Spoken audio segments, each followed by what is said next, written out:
안녕하십니까. 종합시대마켓론 저자 고우석입니다. 이번 시간에는 이 종자집 38번째 시간입니다. 비자라고 부르는 아름다운 이 종자의 작품을 잘 봐주십시오. 그래서 오늘은 이 암의 글자입니다. 이 대바다리 글자도 잘 보여주시고요.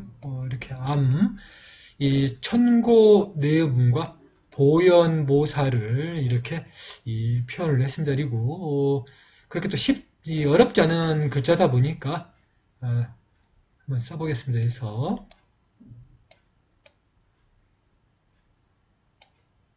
자 이렇게 R을 써주고 이렇게 점을 찍어주시면은 이 암이 되겠습니다. 그래서 이 반월점이 없이 그냥 점만 찍고 암으로 표현해도 되고 그렇긴 하지만 이 종자의 작품을 볼 때는 이 가운데에 반월점을 좀 넣어줘야 작품이 더 훨씬 살아납니다. 그래서 이 찬드라 빈두라고 부르는 이런 이제 표시가 실담자를 비롯해서 또 많은 이 인도의 문자에는 상당히 좀 많다는 걸 좀 볼 수가 있습니다. 그래서 문자를 이렇게 비교하면서 공부를 하게 되면은 훨씬 더 이 보는 안목이 더 생기리라고 생각이 듭니다. 잘 봐주십시오. 자, 이렇게 이 천고 내음부를 밀교 대사전에서 보면은 460페이지가 나왔습니다. 그래서 상당히 길지요.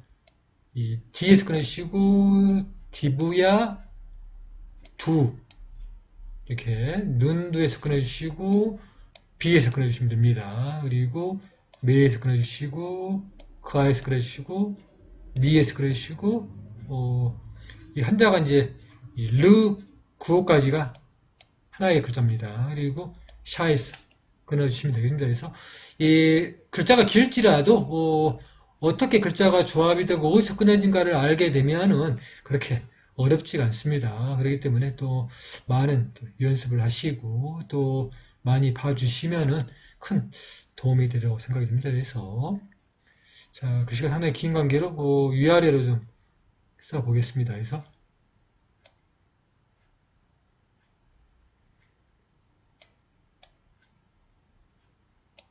자, 이렇게 T를 써주시고요. 이 바와 야가 합쳐진 글자입니다. 부야죠. 이렇게 바를 써주시면서 바로 밑에다가 이렇게 야를 써주시면 되겠습니다. 그리고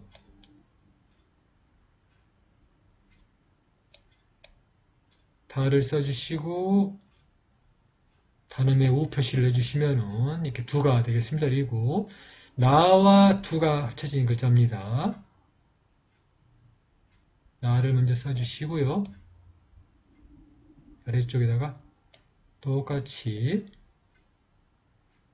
써주면서 또 단음에 우를 써주시면은 눈두가 되겠습니다. 그리고 가끔 자주 나오는 글자입니다. 잘 봐주시고요. PHA에 발을 써주신 다음에 단음의 이를 쭉 내려주시면은 V가 되겠습니다. 그리고 말을 써주시면서 단음의 이를 써주시고요. 이 그합니다.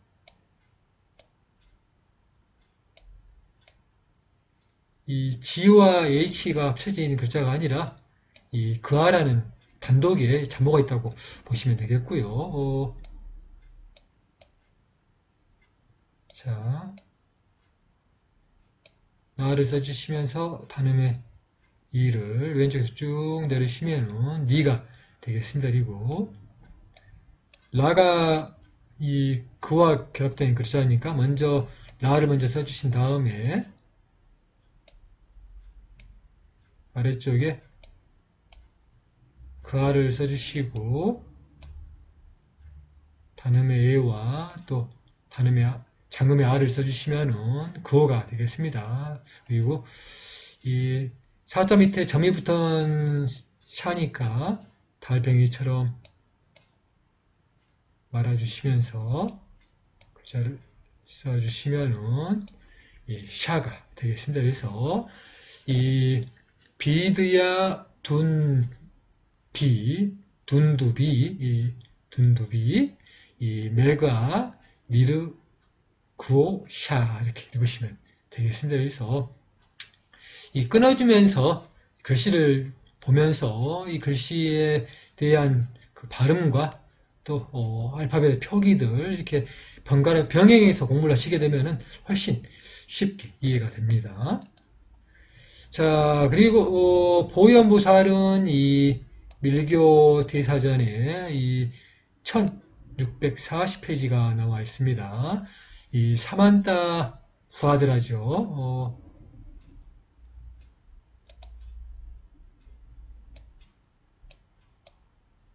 아무것도 붙지 않는 일반 사입니다. 사를 써주시고 말을 써주시고요. 나와 타가 결합이 된 는 탑니다. 먼저 나를 써주시고요. 타를 아래쪽에 써주시면서 쭉 내려주시면 는 타가 되겠습니다. 그리고 아까 썼던 기본의 이 BHA에 부하를 써주시고요. 다와 이 라가 결합된 글자입니다. 먼저 다를 써주시면서 라를 올려주시면은 드라가 되겠습니다. 그러면은 이 사만타, 이 부하드라가 되겠습니다. 보현보살을 써봤습니다.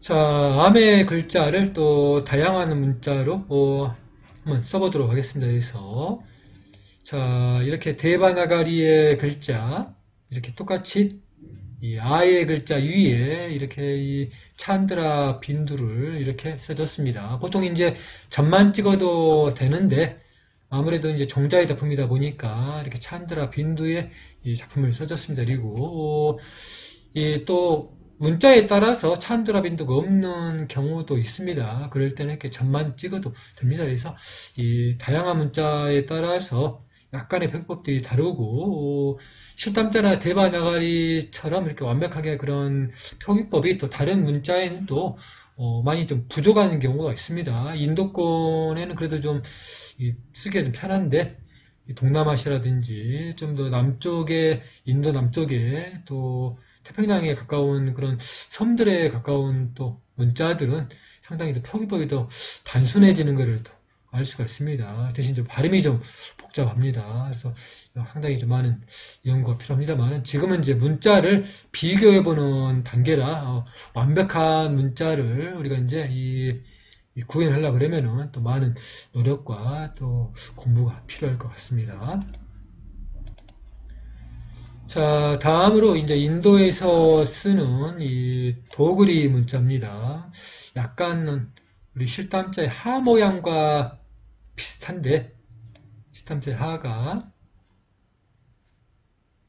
이렇게 써지니까 하자랑 비슷한데 오히려 이제 아라는 글자이고 또 이렇게 위에다가 이 점을 찍어 놨습니다. 그래서 암 이렇게 글자가 되는 거를 또 볼 수가 있습니다. 잘 봐주십시오.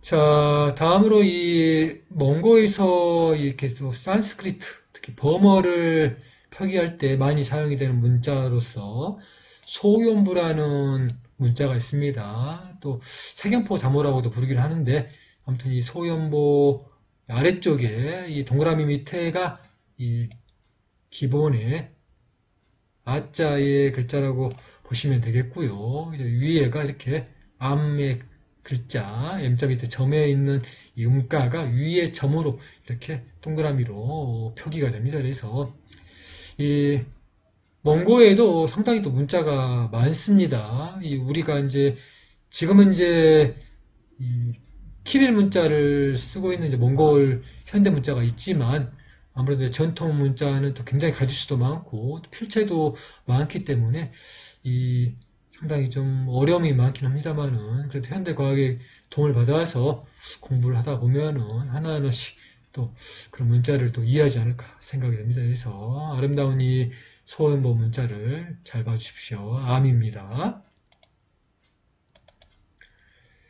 자, 다음으로 파스파 문자입니다. 예전에 이제 한번 파스파 문자를 공부하고 싶어서 한번 살펴봤던 적이 있던 것 같습니다. 그렇긴 해도 이 문자가 반듯반듯한 데다가 서로 구별이 잘 가지 않고 상당히 어려웠었는데 나중에 이제 돌이켜서 이렇게 실담자를 공부한 다음에 다양한 문자를 좀 어느 정도 이해를 해 가면서 다시 파스파 문자를 보게 되니 상당히 이 팁의 문자를 변형시킨 거에 가깝다는 것을 이제 알게 되었습니다. 그래서 팁의 문자를 어느 정도 이해가 되니 이 파스파 문자의 그런 이 문자의 변화가 좀 보이기 시작하고 문자를 이해하는데 상당히 큰 도움이 되었습니다. 그래서 아무래도 이 파스파 문자를 배우기 위해서는 우리가 먼저 이 팁의 문자를 어느 정도 이해를 하게 되면은 이 파스파 문자를 쉽게 더 이해하지 않을까 생각이 됩니다. 그래서 이 파스파 문자에도 우리 또 이 문화와 상당히 또 연관된 문자다 보니 시청자 여러분들이 또 많은 관심 가져주시고 또 공부를 하시다 보면 아마도 큰 성과가 있으리라고 생각이 됩니다. 그래서 자, 오늘은 여기까지 준비를 했습니다. 시청해주셔서 감사합니다. 다음 시간에 또 뵙도록 하겠습니다.